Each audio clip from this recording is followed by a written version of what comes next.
And I thought, oh God, what am I going to say? This is a moment for me. I really just want to say, I want to have my own TV show. I want to interview people. I want to inspire people. I want to be like Oprah Winfrey. Yeah. And I'm thinking in my head, I can't say that.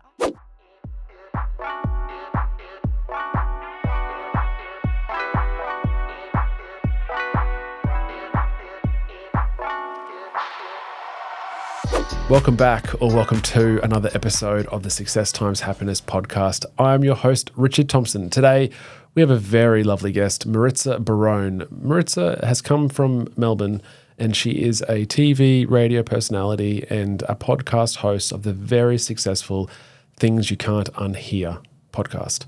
She also has started her own podcasting network, Guide Your Light, and is just a wealth of experience when it comes to inspiring others to help share their own voice. We hope you really enjoy this episode, and if you do, please leave us a review on your podcasting channels. It means a lot. Here we go. Maritza Barone, welcome to the show. Thank you so much, Rich. It's an absolute pleasure. Pleasure for me too, in this beautiful studio. Yeah, one of the first in here. We'll get into your story, get into what makes you tick and your beliefs, but from the get-go, I'd love to know, for someone like yourself, how you view the idea of success and happiness in your life. It's such a good question and such a good title of a podcast, because it means a lot to me to merge the two between success and happiness, and it's been a pathway for me to find that real balance between the two. And I know now what that means. It means that I'm living a life of purpose. I'm helping people through the work that I do. I feel a sense of freedom in how I'm doing it, and I'm creating an impact in other people's lives as a result of the work that I do. And I think it's so special when you're sitting in that space. I searched for it for a long time, and I know others who are currently searching for it still, and others who have found it. And the pathway to finding that purpose is truly the key to merging success and happiness, in my belief. So do you think that they're a combined force, that you can't have one without the other? No. Or is it that that's the ideal? The ideal, of course, is having the two together and making what you do in life one thing. It doesn't need to be work and play or success and happiness. It can be, this is the pathway that my life is on. This is what I love to do. This is me. This is success. This is happiness.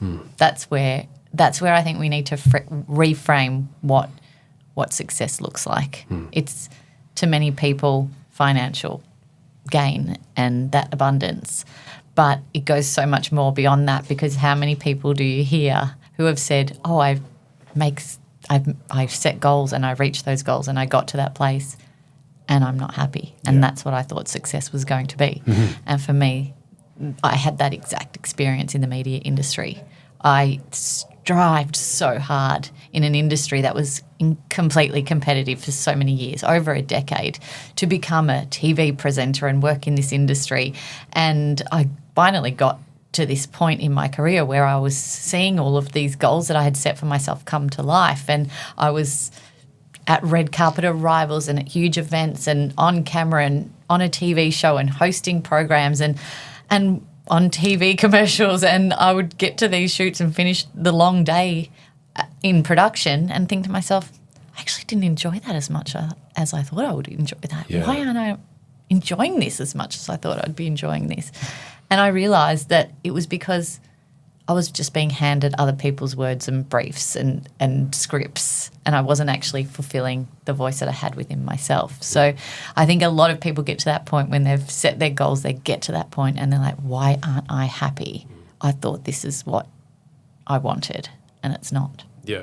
And that's when we begin to review what success and happiness mean. Yeah, that's where the deep work starts. Yeah. Let's pick it up from there, where you were working hard in the media as a media personality and maybe not feeling as enthused with it. Talk to me about the early inception of the amazing podcast that you host. How did that start? Well, I'll go back a little bit because Sure. I remember being on set one day, and it was a brain snap moment for me. I'd been hired to work as a TV presenter for a Mitre 10 commercial. Right. And I'd prepared these lines over and over for 2 weeks, and for some reason the script was just not sticking into my head. It was just not going in. I couldn't get it. It was a 1 minute piece that I needed to remember, and it just took me a long, long time to get these words into my brain. And obviously it was all about hardware and building and equipment that probably wasn't my forte. So I think that was the reason why it wasn't sticking into my mind. Anyway, on set that day, and I'd finally secured these lines. I was ready to go. Yeah. I did really well, and in walks Scott Cam, who was the face of Mitre 10 at the time and the host of The Block. And he hadn't even seen the script before. So he just walked in, grabs the script, has a scan through it, Fine. probably looks at it for about 4.5 minutes, jumps on camera, delivers his lines, gets out of there, and he's done. And I thought, hang on a minute. What just happened? Yeah. And I went home and I really tried to figure out what happened, and I worked it out. He was living in his zone of genius. These were words that actually meant something to him, and he was passionate about them. And for me, I couldn't care less about building materials and hardware. It was not my passion. So I had that moment where I was very adamant that I needed to start speaking my truth, my words, what was coming from my heart, what I was passionate and curious about. And I was working in radio at the time, and everyone was talking about podcasting. And I'd started to actually work on this TV program that was a health and wellness program where we were sort of selling products based on health and wellness practitioners.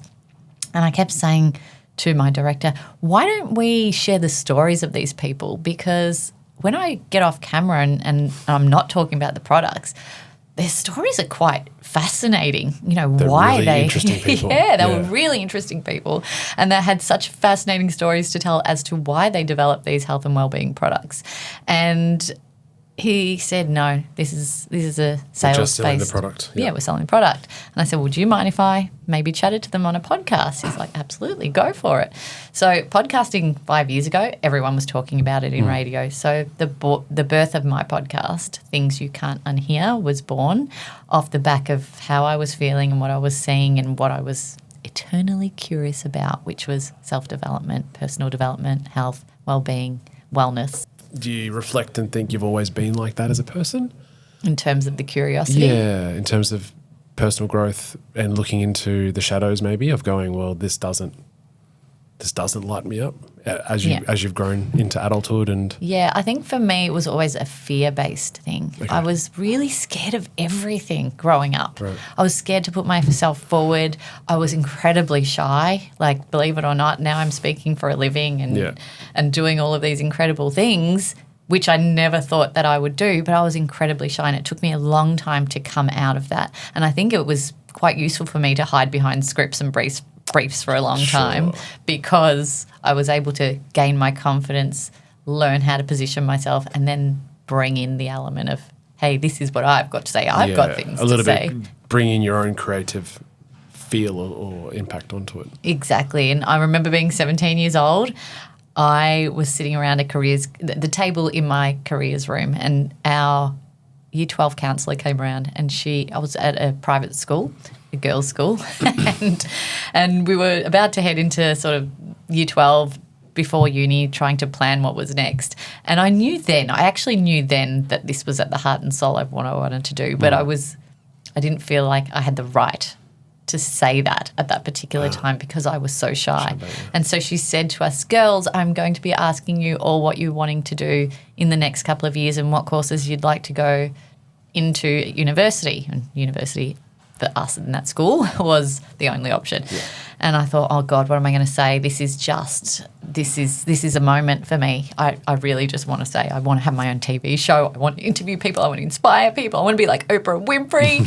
Yeah. And I'm thinking in my head, I can't say that. Yeah. I have not spoken publicly at all in the 12 years that I've been here at this school. I've never... Didn't do debating. Never did any of that. So I was like, I can't say that. She'll laugh at me. I've just got to think of something else. She went around and all my friends are saying those standard courses that private school girls are expected to say law, accounting, economics, HR, IT, and came to me, I was last, and my heart was like thumping in my chest. And I'm thinking, I can't say Oprah Winfrey, that's ridiculous. So she said, Maritza, what is it that you want to do going into university? I took a breath and I said, marketing. And I let myself down so much in that moment, and I felt my heart sink. I thought, why did I do that? Why was I so scared to just say that this is the dream that I have? And I felt like I'd be judged. And unfortunately for me, what I did was actually go into a marketing degree, and I completed that at university and did media and marketing and all of that stuff. And, you know, it was a journey for me. It wasn't an overnight thing. It was definitely a journey. And that's why I love finding people in this position, because I know that it's possible to go from that fear-based state into a completely different part of yourself that you never expected to be able to find. Feels like to me that you still almost hold on to that feeling of, well, that how you let yourself down. You still hold on to that. And you still, and that almost drives you. Exactly. Yeah. That fuels you, your desire, your passion now, because, and we'll get into the fact that you've now also built your own podcasting network and Guide Your Light, and encouraging and educating and people, I guess, similar to that 17-year-old girl who don't have the strength to be able to put their hand up and say, I actually do want to find my voice. I do want to have power in that, and to be able to then bring in their own creativity and design of how that looks. And believe it or not, it's not 17-year-old girls that I'm dealing with. No. It is adults, like middle-aged even, having lived their life up until 40 or 40 plus and still not being able to share what was going on inside them. And I actually 2.5 years ago, I engaged a business coach to birth Guide Your Light.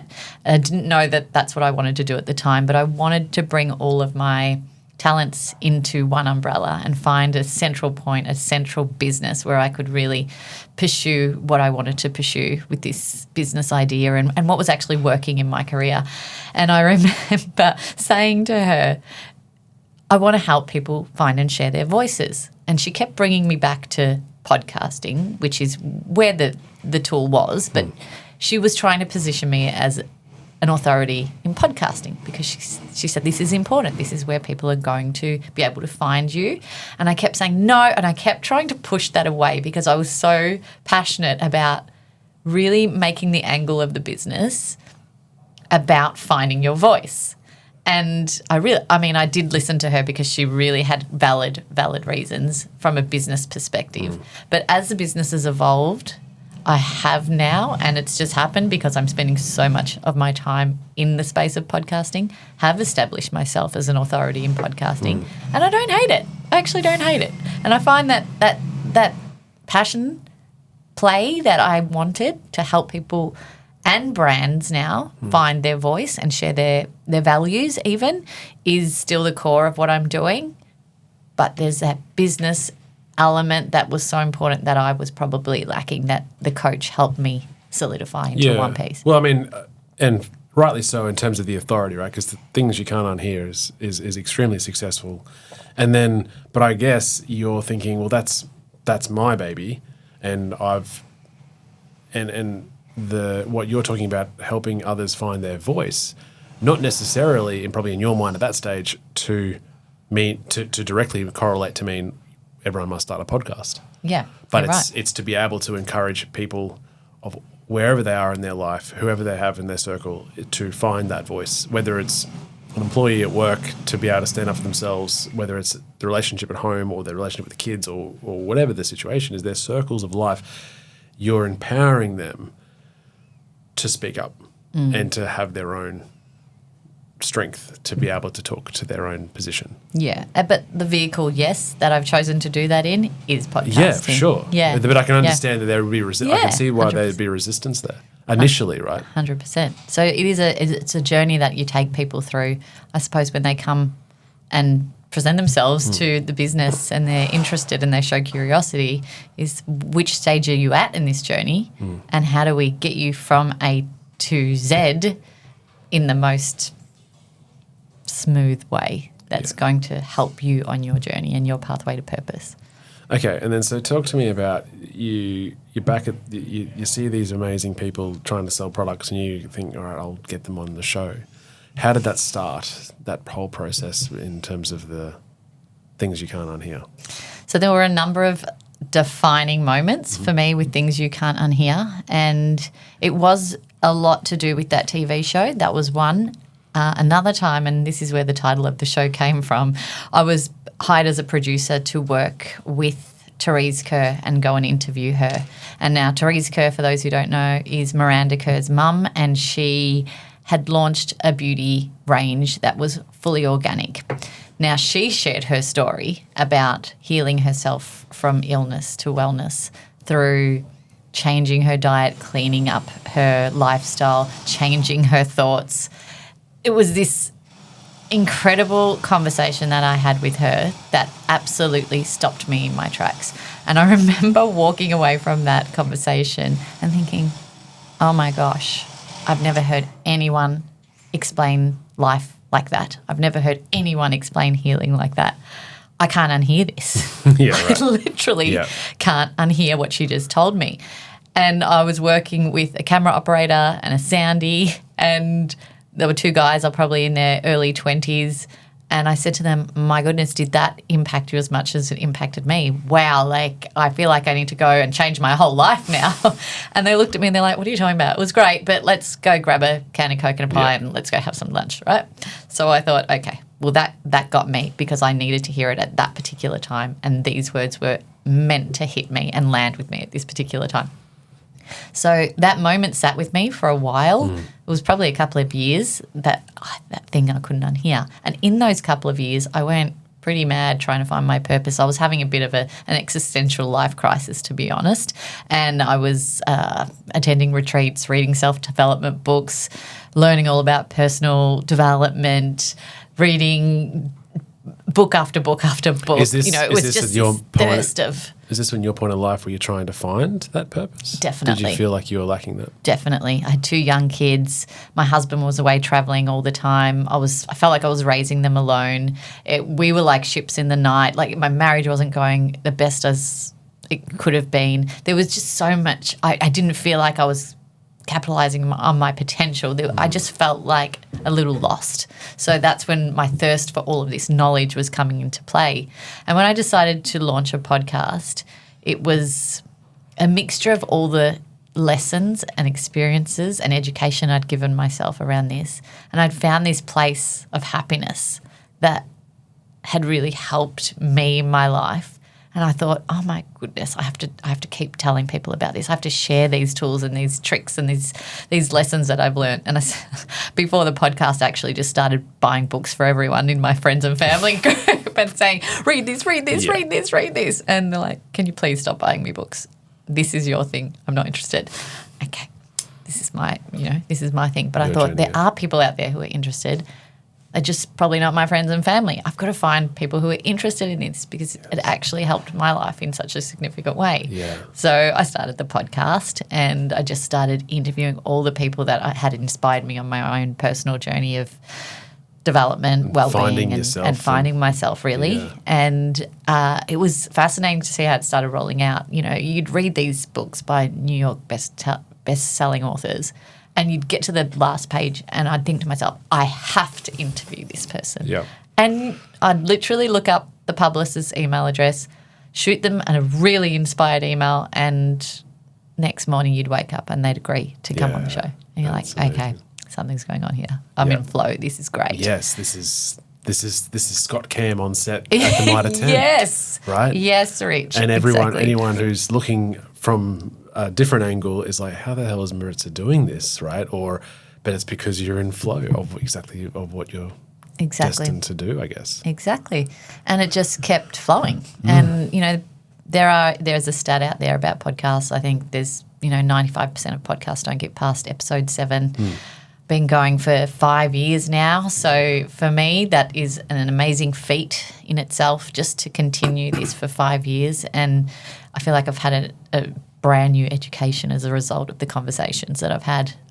Deep lessons, deep learnings, deep wisdom that I've been able to share with my family, with my friends, with my new network of people in my life who are actually really interested in these topics. Yeah, that brings in the like-minded community, right? Yeah. You don't need to then get a number of books and say, you should read this, and they're like, that's your thing, because your community is all of that. It's their thing too. Yes, exactly. And I released an episode not long ago. It was 150th episode, and it was called "Has Everything Already Been Said?"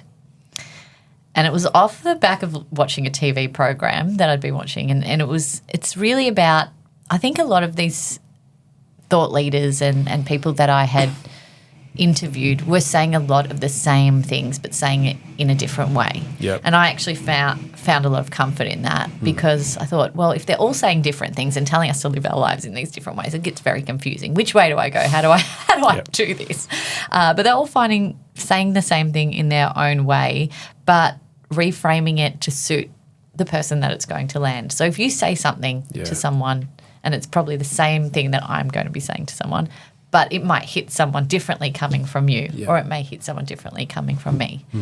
And I think it's important that we don't hold ourselves back. If we have something important to say, even if other people have said it in different ways, it's absolutely okay. Yeah. Because this is your truth. This is your experience of the lesson or the teaching or the advice. Yeah.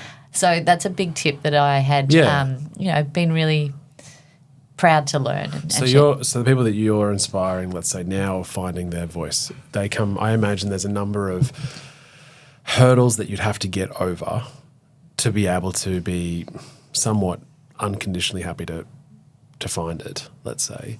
One of those things that you just sort of mentioned is the realization that you've got something worthwhile to say. And I think, like you touched on just then, like so beautifully, that it's that realization that we've all got our own life and our own experiences, and it's worthwhile sharing. It's true. I mean, yes and no, because when I started, it was curiosity that I had mainly. I'd done the reading and I had experiences, but I wasn't sharing them yet because I wasn't comfortable enough to share them.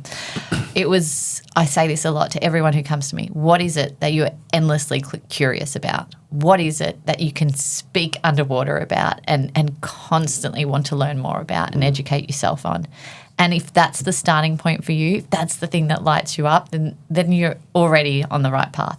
I'll ask you, why does this podcast keep going? Because you are eternally curious about success and happiness. And you've probably had your own experiences. Yeah, totally. Right. That's why for me personally, it's knowing that everyone's got incredible experience, and to unlock that and to be able to get takeaways as to how people have managed through life and managed through their own experiences of those experiences is incredible, so that we can all live better and be better people. And I don't think that curiosity is ever going to end with you. No. Well, I mean, and that's like we've always said when Cody and I decided to do this, it's sort of like it's not we'll see. We'll get to a certain point and then see. It's like, this is what we do now, right? And there's just and once you take that timeline away, then it doesn't matter. Simon Sinek talks about the finite games versus the infinite games, right? And the infinite games is where the value is, I think, in life. There are a lot of things that are finite games, so you win or you lose them. But the valuable things are infinite. It's an infinite game. You can't win. The purpose of the infinite game is to stay playing. Things like marriage, things like parenting, things like business, and things like this podcast they're infinite games. You can't win marriage. That's right. The goal is to stay married, right? And you can't win business. The goal is just to stay in business. And so but you look at the things that are otherwise finite, where you can win, they're not as enjoyable. The infinite ones are the most enjoyable. And so that's the same, like we've just moved the podcast experience and journey into the infinite world of this is what we do now. As a podcast producer, that just brings music to my ears to even hear you say that this is a long game, because I mean, it doesn't have to be that case for everyone who creates a podcast. It can be, I just want to produce 7 episodes and create a series, and that sits on my website and their perfect, conversations. Right? Yeah, perfect. But I love that you've gone into this with that clear intention of what you want it to be.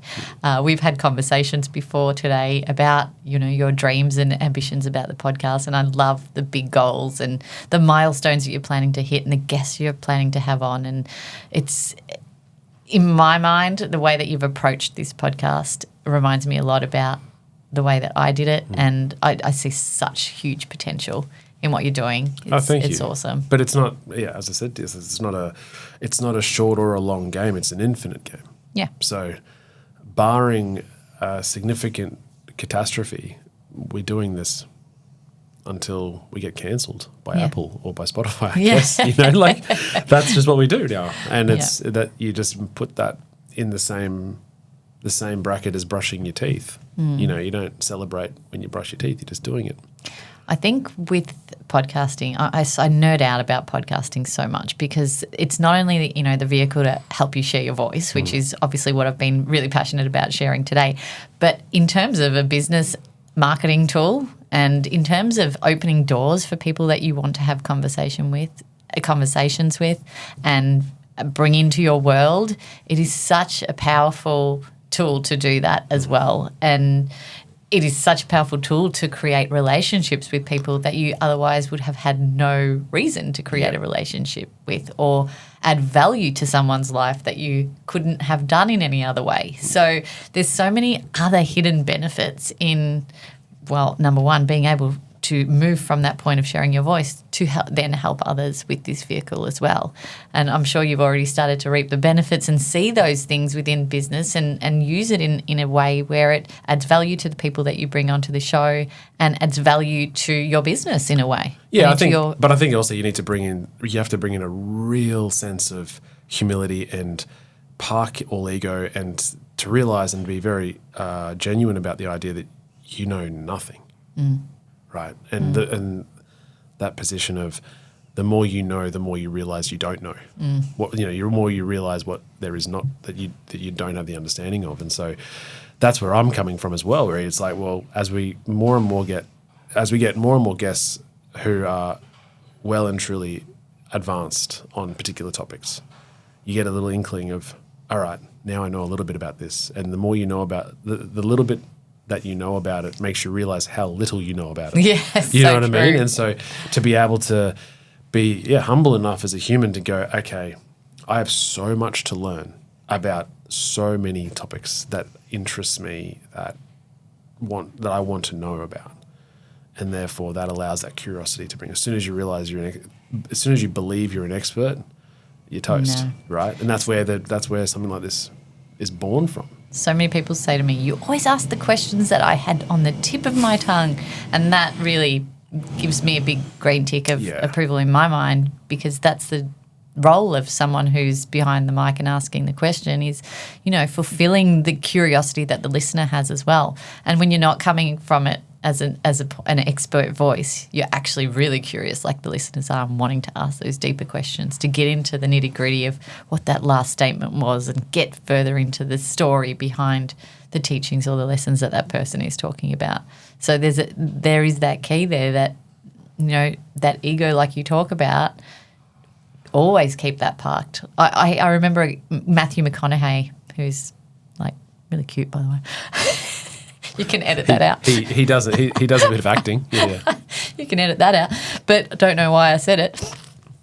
But I remember Matthew McConaughey saying he was asked who his biggest hero was. And he said his biggest hero is himself in 10 years. Time. Yeah. And I love that. Absolutely. It's powerful. Yeah, that is powerful. And I think that you dig deeper in that, in the sense that we sit here now and go, man, if I could go back, even to your point, Maritza, in the sense that if you could go back and sit next to that 17-year-old girl and say, I'm here now, I'm next to you, I'm here to guide you, I'm here to give you that strength, and this is what, you'll be okay to speak your truth, to stand up for yourself, and to be that shining light, right? That's your future self supporting your, at that point, current self. And so with McConaughey saying, I want to be my biggest hero is me in 10 years, it's almost like to support yourself now is to have that, to think about that person, almost, or think about the person who you want to be in 20 years, and have that person support you now with decisions. And I think there's a lot of value in that. 100%. To think about not just the person that you want to be right today, but to think, when I'm 20 years senior from right now, how will I look back on a decision that I'm about to make? It's interesting, if I would sit next to that 17-year-old girl, and what would I say to her now? I actually don't have regrets. I think it's important the way that I experienced my journey. It made it what it is today. But the thing is, when you said sit next to that 17-year-old girl, I feel like I have a privilege now where I actually have two daughters that are approaching, one's nearly 15, one's nearly 12, and the older daughter is so much like me. Oh, it's just like having another chance to reinvent myself, but through another person.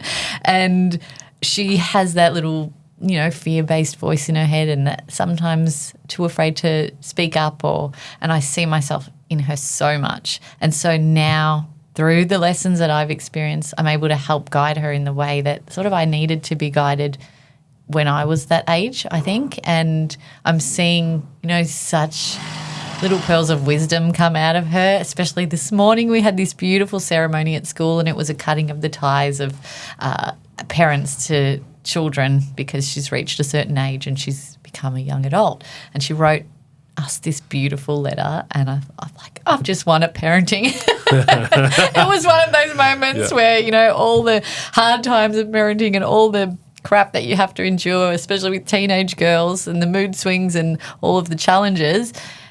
I read this letter and I was like, we'll be okay. She's just fine. She's just fine. That's really beautiful. Yeah. So I have another chance at whispering into the ear of that 17-year-old girl, and not only with my own kids, but with other people out there who are, looping back to how this all started. This conversation is looping back to help other people in that position, no matter what age they're in, and no matter what position they're in.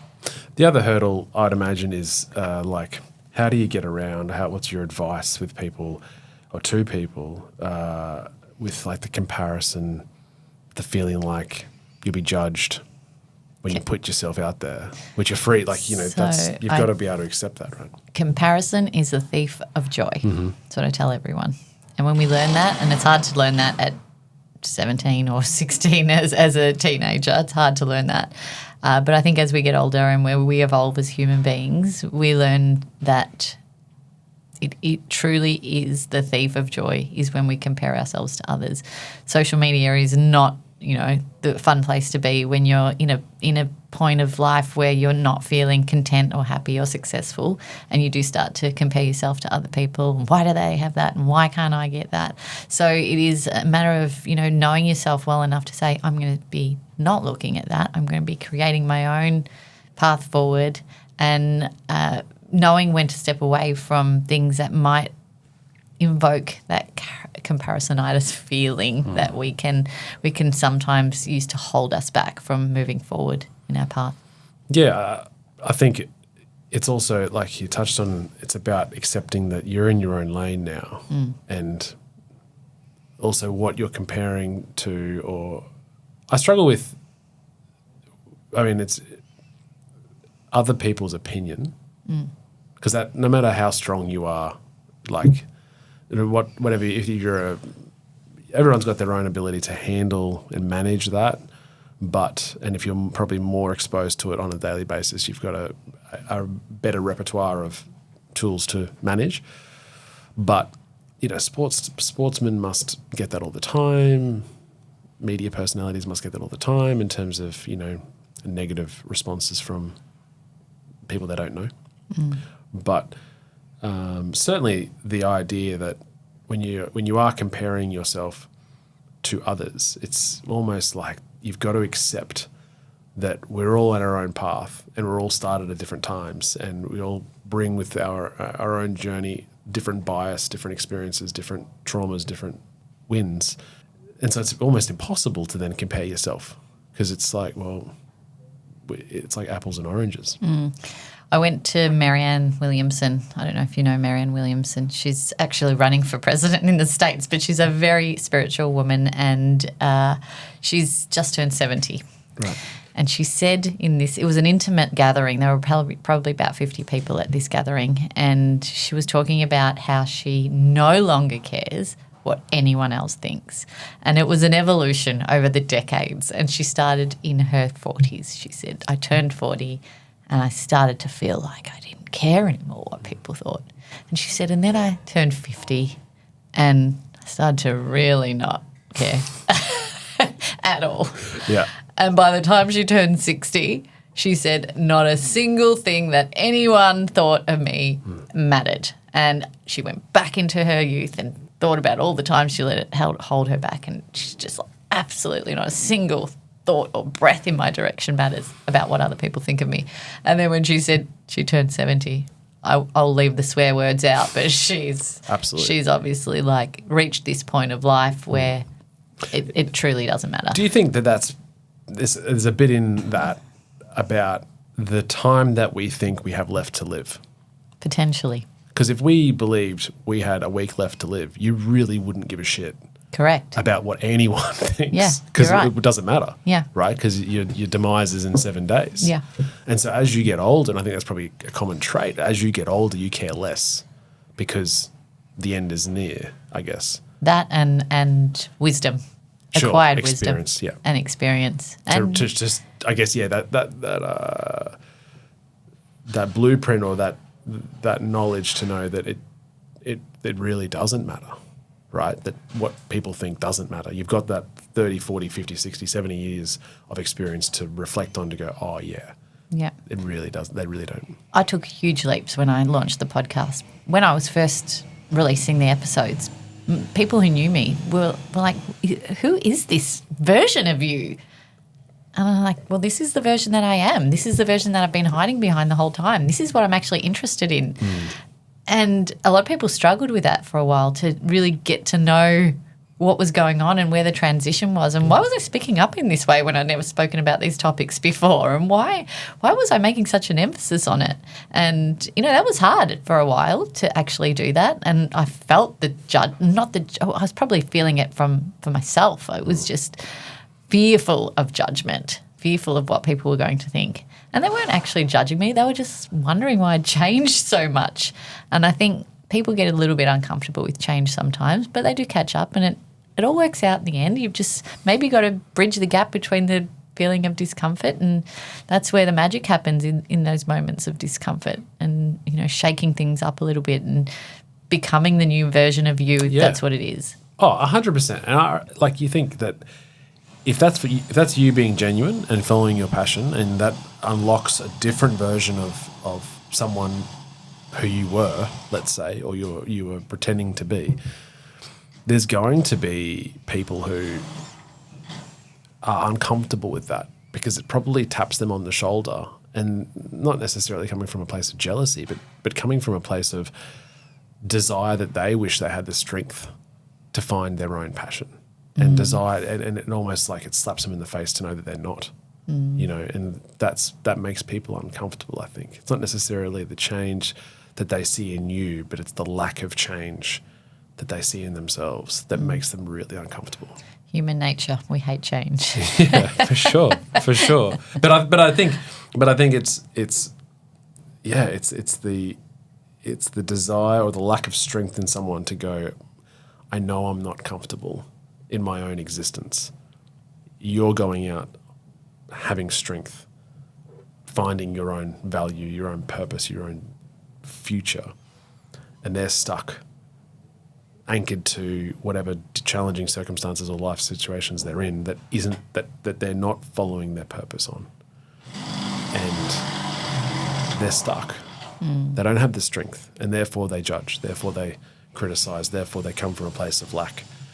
And I think that's a lot of it, that they just feel like, it's similar to when you as an athlete, I would put out my goals, and you can do that in any space, right? To publicly say, this is what I want to go out and achieve. And that makes people uncomfortable, because when you achieve it, it makes them reflect on themselves and go, wow, what am I doing? If they say that's not possible and you go do that, or just the very nature of putting it out there, there's value in that. But it makes people uncomfortable, and you've got to be able to go, that's okay. Yeah, one of my favourite quotes is when people say it's impossible, they mean it's for them and not for you. Yes, that's so good. Yes, it's impossible for them. Not for you. No. Yeah. No. You've proven that many times over, haven't you? Trying. So that they would seem to be a number of the hurdles. Talk to me about finding your voice once you get through those hurdles and you find your voice. What's the... There's one word that comes to mind. What do you think? It's freedom. Yeah. There's total freedom. It's just like, how have I not been doing this my entire life? How have I not been releasing the things that I feel that are important, that I need to get out into the world? And you know what? It's not for everyone, I've got to be honest. Like, some people are very private. This is not the avenue for them. And it, like you said before, it doesn't have to be in a public setting, but it can be to your partner. That's right. At home, or your children, or finding strength to find your voice in whatever aspect you are in life, for sure. Be you, be authentic, be the real person that you feel within yourself. And like you said, life is short, and if we're just holding back, even if it's an extra day and an extra day and an extra day, we're only doing ourselves a disservice. So if there's something that you're passionate about, if there's something that you feel that you need to voice, if it's something that you think is going to help other people as a result of sharing your voice, then share your voice. Yeah. Share it. If it's going to help you have a happier life, have a more successful life, share it. Why not? It doesn't matter. We're only a little grain of sand in the universe. Yeah, that's fair. True. Yeah. When we all realise that, our problems become much smaller, I think. So where are you headed with the podcast and with the network? What's the future look? So I'm really excited this year because I've planted a lot of seeds in the last 12 months to grow this network into something quite special. Our focus is all around purpose. So I engage purpose-driven brands and creators to share their voices. And brands is a really exciting way to be, it's a really exciting pillar to be working in, actually, because they've got such strong reach and potential to be able to get to people at the core of what they're doing by adding value to their lives through a medium that allows them to connect deeper with their community and their customers and their listeners. So that's super exciting for me, and that's where we're really angling the business this year, and also growing the shows that we've already got on board to make them have the biggest impact and share the voices of those people who have been brave enough to come out and take that leap forward. It's been inspiring to see who's presenting themselves as clients and seeing the evolution just organically come about and become part of our business. And even the people, like, I laugh, the people that want to come and work with me. They're just so aligned, because I feel like our messaging on our website and on our branding is super clear in terms of who we're trying to attract. There's a specific type of person and value, I suppose, that we're looking for, and it's coming our way, which is super exciting. So I'm pumped for the next 12 months, to be honest. And the show itself? My show, Things You Can't Unhear, that's my baby. That's going nowhere, and I will be eternally looking for people who continue to inspire me. and we've got some big guests this year. I get excited by the big guests because I think they're super wonderful to interview from my perspective and be able to share different parts of them with our audiences. And our audience tends to love having the big guests on. But I love sharing people's stories who've never had an opportunity to share their story before as well. Yeah, I agree with that in the sense that I'm looking forward to, as this show grows, to be able to have the ability to know a story. It may not be a big guest, but bring them on and get listened and be exposed and have those lessons, because there's magic in that. Yeah, and I think that's why I launched the network, to be honest, is wow, that moment was amazing, letting them share their voice on this platform and giving them a vehicle to speak. Why don't I do this in a bigger way? Yeah. So brilliant. It's fun. I love my show. I actually really intentionally from the beginning wanted it to be a TV show and a talk show, and I'm pushing this year to try and make that happen. So that's amazing. You heard it here first. Yeah, there you go. Oprah, right? Oprah. Yeah. Who?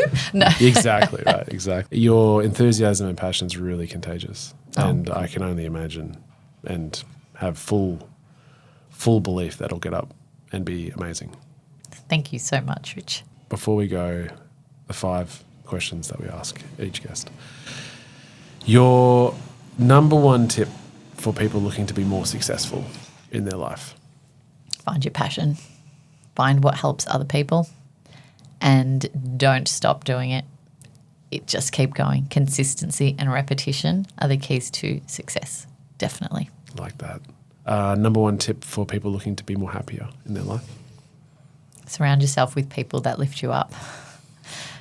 Definitely. I think if you leave a situation or a conversation and you're feeling flat or drained, you know that that's not really the space that you want to continue to be in. Yeah. If you leave feeling energized, upbeat, lit up, find more people like that. Spend more time with those people. Yeah, beautiful.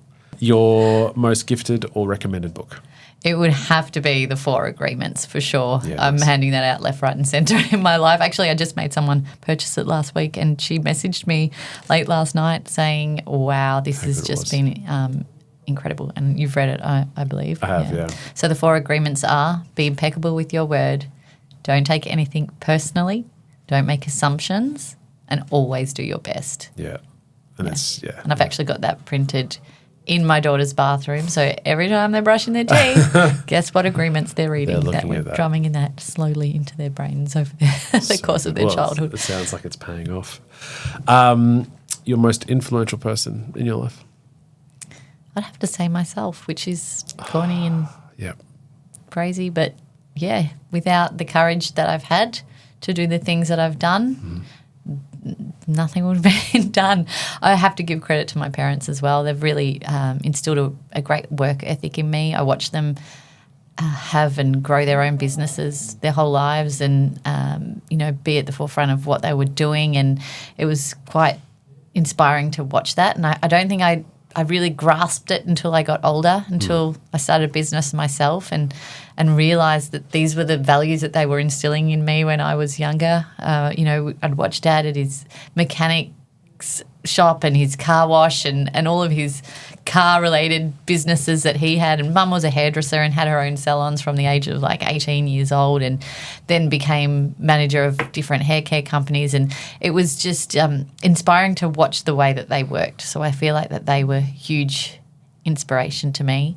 But honestly, the authors of the books and the teachers that I have had on my podcast and just the books that I've read over the last 10 years, truly instrumental in changing the way that I perceive the world and the way that I position myself in my life now. Yeah. And I love that journey you've been on. There's obviously the fruits of it are coming out now, and it's incredible to see. And it is a journey. It totally is. I see the evolution and how it all started and those little parts of, I was really a novice when I was trying to figure this out at the beginning, and now I'm probably like 10% in, and I'll probably look back at this and say, I'm such a novice. Yeah. But, it is totally a journey. So for anyone who might be in that position and thinking this is early steps for them in making changes in their life that they've been hoping to make, then just keep going because it is a journey that is worth taking. Yeah, beautiful. And finally, a guest, famous or not, you think we should be interviewing on the show?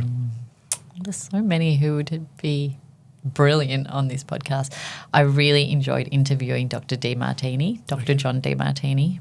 He is a true inspiration to me, and I think he really merges the idea of success and happiness really well. So he'd probably be an incredible guest for you. All right, we'll see if we can get him on this year. Yeah, why not? Yeah, 100%. Maritza, this has been beautiful, and I really thank you for your time. Anyone wants to listen to your show, Things You Can't Unhear, go to the podcast channels and also check out Guide Your Light Network to see all the people who are contributing to that as well. Rich, you're a legend. Thank you so much for having me. Thank you, mate. That was another episode of the Success Times Happiness podcast. I hope you really enjoy it. If you did, please share it with people that you think will enjoy it as well. We have had sparkies in the background of this episode, so if you do know an electrician, please share this episode with them. Until next time, peace. I hope you got that last bit, the drill in. Jesus. All right.